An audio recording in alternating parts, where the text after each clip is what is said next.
Hello everyone, this is Bharat here again और आज की वीडियो है कॉमेट्स के बारे में। कॉमेट्स यानी कि धूमकेतु।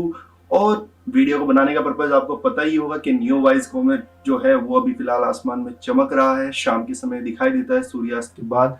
पूरी दुनिया भर से इसे देखा जा सकता है बशर्ते आपके शहर में लाइट पोल्यूशन ना हो, बादल ना हो, या कोई आप किसी बहुत नीची जगह पर ना रहते हो, क्योंकि ये होराइजन क्षितिज के काफी पास दिखाई दे रहा है, ज्यादा ऊपर नहीं दिखाई देगा। तो अभी अगर आपको इसे देखना हो तो उसकी जगह और कहाँ ये दिखाई देगा, कैसे दिखाई देगा, वो भी मैं इस वीडियो में बताऊंगा। पर सबसे पहले बात कर लेते हैं कॉमेट्स यानी कि धूमकेतु होते क्या है। देखिए बेसिकली होता क्या है, कॉमेट्स, धूमकेतु, उल्कापिंड, ये सभी एक किस्म से सौर मंडल का कचरा है। कचरा कह सकते हैं या वो प्रोडक्ट कह सकते हैं कि जब सौर मंडल का निर्माण हुआ उसके बाद जो बच गया था, ये सब वो है। तो हमारे सौर मंडल के जो केंद्र है उसमें आता है सूर्य, फिर आते हैं ग्रह बुध, शुक्र, पृथ्वी, मंगल, बृहस्पति। और बृहस्पति और मंगल के बीच में एक एस्टेरॉयड बेल्ट आती है जहाँ पे बहुत छोटे बड़े मेटियोर एस्टेरॉयड घूमते रहते हैं सूर्य के चारों तरफ। उसके बाद जुपिटर यानी कि बृहस्पति ग्रह, उसके बाद शनि ग्रह, फिर यूरेनस, नेपच्यून आते हैं। उसके बाद जो नेपच्यून से बाद के प्लेनेट है यानी कि प्लूटो, जिसे कि ड्राफ्ट प्लेनेट बोला जाता है, प्लेनेट नहीं रहा है वो कैटेगरी आती है। तो हमारे सोलर सिस्टम में दो ऐसे रीजन हैं जहां से कॉमेट्स जो हैं वो सूरज की तरफ आते हैं। पहला काइपर बेल्ट है और दूसरा ओर्ट क्लाउड है। काइपर बेल्ट जो है वो नेपच्यून के बाद जो रीजन शुरू होता है, TNO बोलते हैं, ट्रांस नेपच्यून ऑर्बिट ऑब्जेक्ट्स, वहां से स्टार्ट होता है।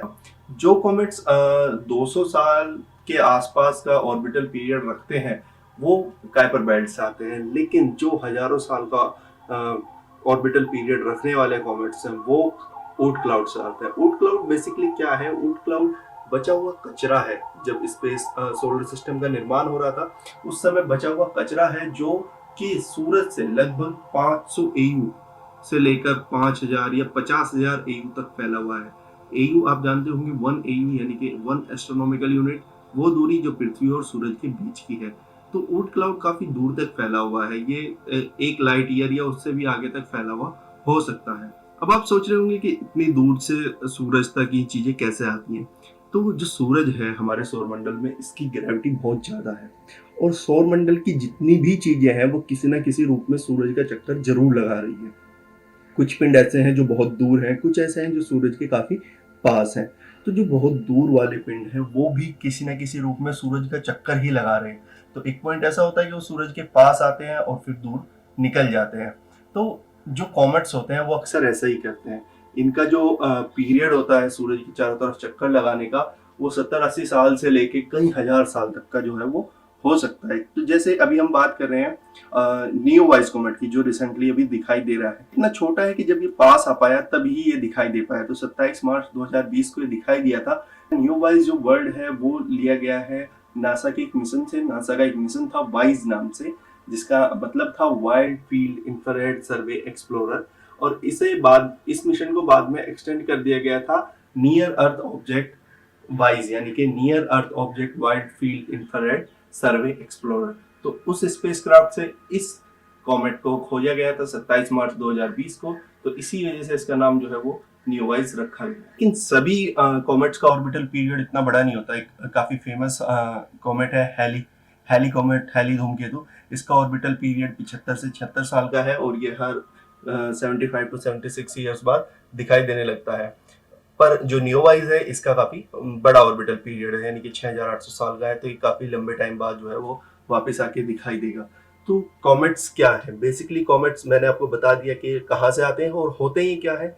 ये चट्टान और बर्फ, कॉमेट्स जो होते हैं मैक्सिमम बर्फ और गैस का एक छोटा सा, कह सकते हैं आप, पत्थर टाइप होता है। तो इसमें मोस्ट ऑफ जो होती है वो आइस होती है कंटेन हुई हुई, और उसके साथ साथ कुछ गैसेस और कुछ चट्टानी चीजें होती है, यानी कि सॉलिड चीजें जो रॉक वगैरह है इसमें बहुत कम होती है। मोस्ट ऑफ जो इसमें रहती है वो आइस एंड गैसेस रहती है। और यही चीज जो है वो एक कॉमेट को अपने आप में अलग बनाती है। तो जब कोई कॉमेट सूरज के पास आता है चक्कर लगाता हुआ, सूरज की गर्मी की वजह से उसमें से जो आइस होती है वो इवेपोरेट होती है वाटर वेपर में, और बहुत सारी गैसेस जो होती हैं वो निकलती हैं, और इनके प्रेशर से उसमें से एक डस्ट की ट्रेल भी बन जाती है। तो ये सारी चीजें मिलके एक उसकी एक पूंछ का निर्माण करती हैं, और ये पूंछ ही किसी कॉमेट को देखने में आकर्षक बनाती है।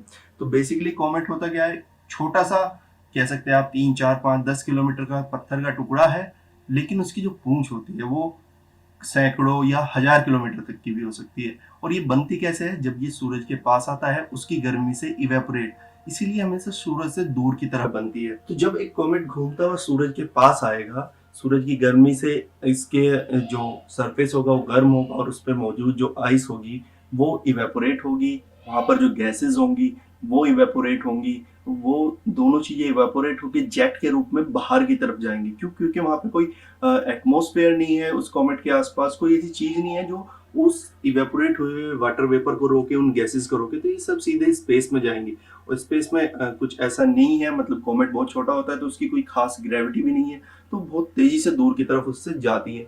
और ये जाती हुई जो गैसेस होती हैं, ट्रेल होती है, इसमें धूल के कण भी होते हैं और कुछ वाटर वेपर्स भी होती हैं, बहुत सारी छोटे छोटे चीजें होती हैं। कई बार कुछ बड़ा कचरा भी इसमें चला जाता है, यानी कि कुछ बड़े जैसे कि मान के चलिए कोई कॉमेट पर कोई पॉकेट बन गई हो, उसके अंदर के वहां पर आइस हो, वो मेल्ट हुई, गर्म हुई, उसने प्रेशर से अपने ऊपर किसी छोटे से पत्थर को दूर धकेल दिया कॉमेट से, और कॉमेट से एक बार दूर जाने के बाद कॉमेट की ग्रेविटी इतनी नहीं है कि वो पत्थर वापस आएगा। तो इस तरीके से छोटा छोटा कचरा भी इससे दूर जाता रहता है। तो ये जो ट्रेल बनती है ये सूरज की रोशनी में चमकती है और ये चमकदार ट्रेल ही इस कॉमेट को आकर्षक बनाती है। और इसकी एक दूसरी बात और भी है, अगर कोई कॉमेट ऐसा है जो पृथ्वी की कक्षा को काटता हुआ गुजरता है तो वो अपने से निकला हुआ एक कचरा पृथ्वी की कक्षा में छोड़ जाएगा, और जब पृथ्वी घूम के उस जगह पर जाएगी तो वहां पे जब पृथ्वी जाएगी तो पृथ्वी की ग्रेविटी ज्यादा है और वो उस कचरे को अट्रैक्ट करेगी अपनी तरफ, और उस अट्रैक्शन से वो जब पृथ्वी पर गिरेगा तो पृथ्वी पर दिखाई देता है मेटियोर शावर। तो ऐसे बहुत सारे मेटियोर शावर होते हैं, उल्कापात होते हैं, जो अलग अलग कॉमेट्स के द्वारा छोड़े गए कचरे वाले रीजन में पृथ्वी के पहुंचने के बाद बनते हैं। और इसी वजह से कॉमेट्स जो होते हैं वो खत्म भी होते हैं। देखिए, कॉमेट कोई ज्यादा बड़ा ऑब्जेक्ट नहीं होता है, अगर हम स्पेस की बात करें 10-15 किलोमीटर का ऑब्जेक्ट होता है। और कॉमेट्स के जो ऑर्बिट्स होती हैं, यानी कि कक्षाएं होती हैं, कॉमेट्स की जो कक्षाएं होती हैं वो बहुत फिक्स नहीं होती। क्यों? क्योंकि इनका मास बदलता रहता है। जब ये सूरज के पास आते हैं तो जो इनसे जेट निकलता है वो भी इनकी कक्षा बदल सकता है। तो इस वजह से ये अपनी कक्षा, इनका पाथ जो है वो बदलता रहता है। बहुत सारे कॉमेट्स जो है वो सूरज पे गिर जाते हैं या फिर सूरज का चक्कर लगाते हुए वापस जाते हुए जुपिटर पे गिर जाते हैं। तो इन कॉमेट्स को बोला जाता है लोस्ट कॉमेट्स, यानी कि ऐसे जो खो गए हैं। तो ऐसे काफी सारे कॉमेट्स जो है वो ऑब्जर्व किए गए हैं, जो एक बार दिखाई दिए हैं उसके बाद दोबारा दिखाई नहीं दिए। कुछ कॉमेट्स जो होते हैं सूरज के पास आने के बाद टूट भी जाते हैं। सूरज के पास आने से टूटने का कारण उनका ये होता है कि जो कॉमेट्स आइस के बने हुए हैं या गैसेस के बने हुए हैं, जब सूरज से दूर थे, ठंडे इलाके में थे, तो कोई दिक्कत नहीं था, एक वो वन पीस में था। लेकिन जब सूरज के पास आया, गर्मी से उसका ऐसा हिस्सा जो कमजोर था लेकिन आइस से जुड़ा हुआ था वो टूट के अलग हो जाएगा। इस तरीके से कॉमेट बिखर सकता है। बेसिकली कुछ इसी तरीके से जैसे कोई बर्फ का टुकड़ा मेल्ट हो जाता है, ठीक उसी तरीके से कॉमेट भी टूट के बिखर जाता है। अब क्योंकि वो बहुत तेज स्पीड से चल रहा होता है तो हल्का सा भी बदलाव उसे तोड़ सकता है, बिखेर सकता है।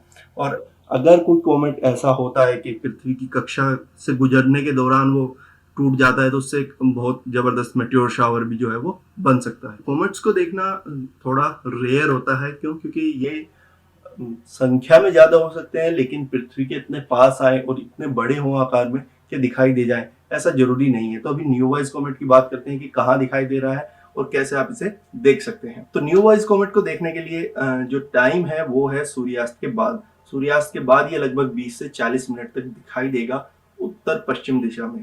लेकिन अब इसे देखने के लिए कुछ कंडीशन चाहिए। जो इसका अपैरेंट मैग्नीट्यूड है, यानी कि जिस चमक के साथ ये दिखाई देगा, वो 3.5 के समथिंग है। अगर आपको ये नंबर समझ में ना आ रहा हो तो मैं आपको एक बेसिक तौर पे बता देता हूँ कि ये नंबर डिफाइन करता है कि कोई चीज कितनी चमकदार होगी। अगर ये नंबर छोटा है, माइनस में है, तो वो ज्यादा चमकदार है, और नंबर अगर पॉजिटिव होता चला गया है तो ये कम चमकदार है। तो एक सामान्य अनुमान लगाने के तौर पे हम अपनी आंखों से बिना किसी दूरदर्शी के, बिना किसी दूरबीन के लगभग 4, 4.5 प्लस के 4 और 4.5 तक की चमक के तारे जो है वो देख सकते हैं। और इस चमक के तारे अक्सर रात में सूरज के अच्छा खासा छिप जाने के बाद, यानी कि 8-9 बजे के बाद जो है वो दिखाई देने शुरू होते हैं। लेकिन कॉमेट न्यूवाइज जो है वो शाम के समय यानी कि जब सूरज की हल्की रोशनी आसमान में रहती है उस समय ये दिखाई देगा, और इसका जो मैग्नीट्यूड है वो 3.5 के समथिंग है, यानी कि इसे देखना थोड़ा मुश्किल है। तो आपको किसी ऐसी जगह पर जाना होगा जहां पर लाइट पोल्यूशन ना हो और नॉर्मल पोल्यूशन भी ना हो। तो अगर लाइट पोल्यूशन है आप इसे नहीं देख पाएंगे, नॉर्मल पोल्यूशन है तो भी देखना मुश्किल हो जाता है, या फिर बादल है तो नहीं देख पाएंगे, और अगर किसी नीची जगह पर रहते हैं, आपके आसपास ऊंचे मकान है, तो भी आप इसको नहीं देख पाएंगे। देखने की डायरेक्शन जो है इसकी बिल्कुल एग्जैक्ट उत्तर पश्चिम में ये आपको दिखाई दे रहा है। अभी आज 20 जुलाई है, ये 23 जुलाई को मैक्सिमम होगा अपना सूर्य से दूरी पर, तो मैक्सिमम एलिवेशन ये लेगा। उस दिन देखना थोड़ा संभव हो सकेगा क्योंकि सूरज छिपने के काफी देर बाद तक ये दिखाई देगा। लेकिन पॉइंट ये है कि आपका क्षितिज जो है वो साफ हो। कई बार आसमान ऊपर से साफ दिखता है लेकिन क्षितिज पर दूर बादल होते हैं, तब ऐसे में कॉमेट दिखाई नहीं देगा। अगर आपके पास कोई बाइनोकुलर है तो आप डेफिनेटली उससे इसे देख सकते हैं। और अगर आप इसकी एग्जैक्ट लोकेशन देखना चाहते हो तो मैं बता देता हूँ, आसान सा तरीका है। आप अपने स्मार्टफोन में कोई भी कंपास ऐप जो है वो डाउनलोड कर सकते हैं। कोई भी कंपास ऐप जो थोड़ा ठीक हो उसकी रेटिंग आप देख लीजिएगा। उसके बाद कंपास को आपको हॉरिजॉन्टल पकड़ना है। कैलिब्रेशन के बाद मोबाइल में कैलिब्रेशन हो जाता है जीपीएस का, 8 की शेप में मोबाइल को आपको रोटेट करना होता है। तो उसके बाद अपने मोबाइल को अपने हाथ पे रखिएगा और उसमें नॉर्थ डायरेक्शन देखिएगा किधर है, नॉर्थ की तरफ आपको फेस करना है। फिर आपको नॉर्थ और वेस्ट के बीच में कुछ नंबर्स लिखे हुए मिलेंगे, 270, 300, 350। तो आपको 315 की तरफ अपने आप को पॉइंट करना है, और 315 की तरफ जो आपको आसमान क्षितिज दिखाई दे रहा है उसमें थोड़ा ऊपर, ज्यादा ऊपर नहीं, आप लगा सकते हैं कि कितना ऊपर आपको जाना होगा। अगर आप गर्दन बिल्कुल सीधी करते हैं तो 90 डिग्री होता है, इसका लगभग हाफ करते हैं तो 45 होता है, और उसका हाफ करते हैं तो लगभग 22 होता है। तो उसके हाफ पे यानी कि 22 डिग्री के आसपास ही आपको दिखाई दे जाएगा। बड़े शहरों जैसे दिल्ली, मुंबई, बेंगलोर, कोलकाता, अहमदाबाद या ऐसी सिटीज जहाँ पर बहुत ज्यादा लाइट्स होती हैं, लाइट पोल्यूशन होता है, वहां से इसे देख पाना लगभग नामुमकिन है, क्योंकि वहां से इस मैग्नीट्यूड के तारे रात को भी मुश्किल ही दिखाई देते हैं।